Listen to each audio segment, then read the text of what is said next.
Happening in the east of the country. Well, there's been violence in the west too, though. A battle's been raging in AlJazeera, that's a strategically important town near the capital, Tripoli. At least 40 people were killed in Wednesday's fighting alone. That's according to a doctor there. State television showed these pictures saying government forces had forced rebels out of the city centre, well, a claim that the rebels deny. So that's what's happening on the battlefields. Gaddafi's also been active on the diplomatic front, though. Senior representatives from his government have flown overseas for a series of meetings. The first plane took off from Tripoli. It landed in Cairo. Sources are telling us talks will take place with the Arab League. And the second plane stopped briefly in Malta before flying on to Lisbon. That's where Portugal's foreign minister has agreed to attend an informal meeting with Gaddafi's envoy. Well, the third plane briefly stopped in Paris, but then headed to Brussels. Our sources understand talks could be held with the EU and NATO. AlJazeera's Alan Fisher is in Brussels.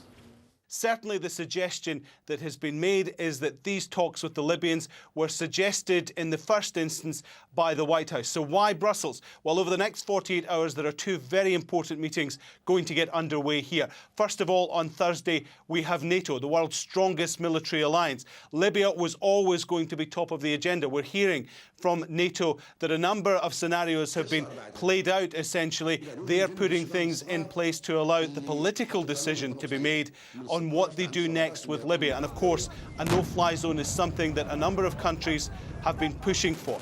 And then there is a meeting of EU leaders on Friday as well. What we're likely to see there are the sanctions that have been imposed by a number of countries against the Gaddafi regime be extended right across Europe. So such as the Sovereign Wealth Fund, which owns shares in a number of companies across Europe, owns properties across Europe, runs bank accounts for the Gaddafi family, all of those will be frozen. So we're seeing Muammar Gaddafi claiming substantial victories militarily in Libya at the moment, but also it now looks as if there's a diplomatic offensive underway to speak to the African Union, the EU and NATO. What will develop will become clear, hopefully, within the next 48 hours.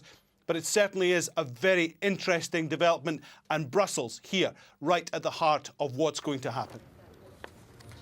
Later in the programme, the squatters occupying the multi-million-dollar London mansion of Muammar Gaddafi's son. The group is calling itself Topple the Tyrants. They say that this asset, this house, was gotten through ill-gotten gains, so it should be handed back to the Libyan people.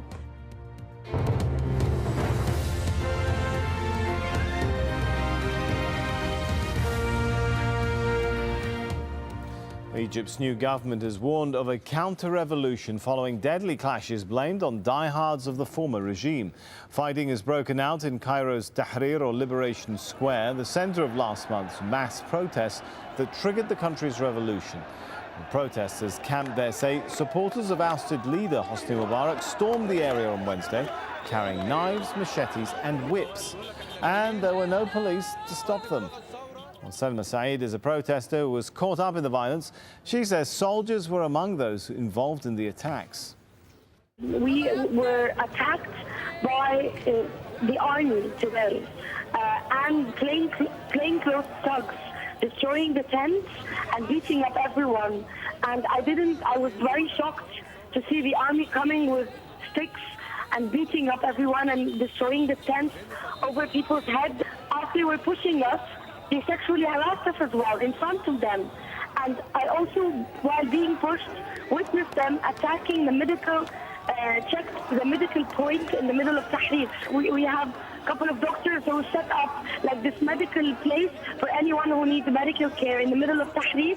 And there were doctors wearing white coats, so it was very obvious that they are doctors. They also attacked them and broke the tents that had injured people inside. And the death toll from fighting between Muslims and Christians in Cairo on Tuesday night has risen to 13, with casualties on both sides. Hundreds of Coptic Christians have gathered outside state television to voice their anger at the violence. Battles broke out when Muslims confronted Christians protesting against the burning of a church last week. Meanwhile, Egyptian opposition figure Mohammed al-Baradei says he plans to run for president in elections expected later this year. But he says he'll vote against constitutional amendments in a referendum on March 19th. He argues that an entirely new constitution is needed.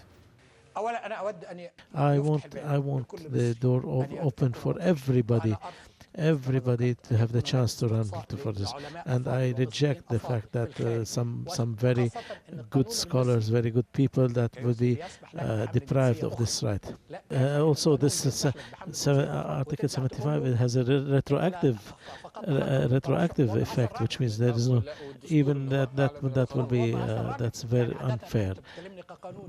These are the amendments that we do not agree with. That's why the amendments are fraud. Morocco's King Mohammed VI has made a rare national address on state television. He's announced what he calls comprehensive constitutional reform. Well, with a commission to report back to him by June. Thousands of Moroccans rallied last month demanding limits on the king's powers. Several smaller protests have followed. I am addressing my people today because I feel the gravity of the situation and the developments happening to our democratic system. I also want to talk about a review of our constitution and the reforms that we're planning to introduce. We're going to ask for a referendum on the constitution. We have been discussing a lot of constitutional reviews since we ascended to the throne. Well, pro-democracy protesters in Yemen say the latest killing of a protester has hardened their opposition to President Ali Abdullah Saleh. Security forces opened fire on Tuesday night on people rallying outside Sana'a University. At least 75 were wounded. Hashim Ahlabara reports now from Sana'a. Security beefed up around the university square. Fury building in the aftermath of the deadly assault by security forces on these protesters.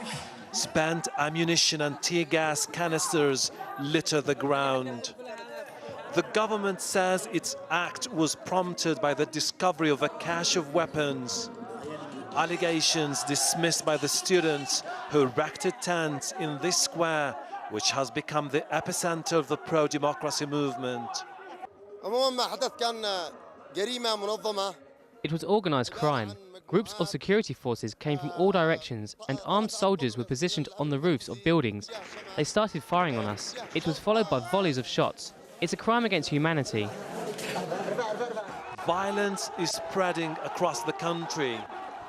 In the province of Dhamar, a President Saleh stronghold, loyalists are seen here attacking the protesters despite the presence of security forces.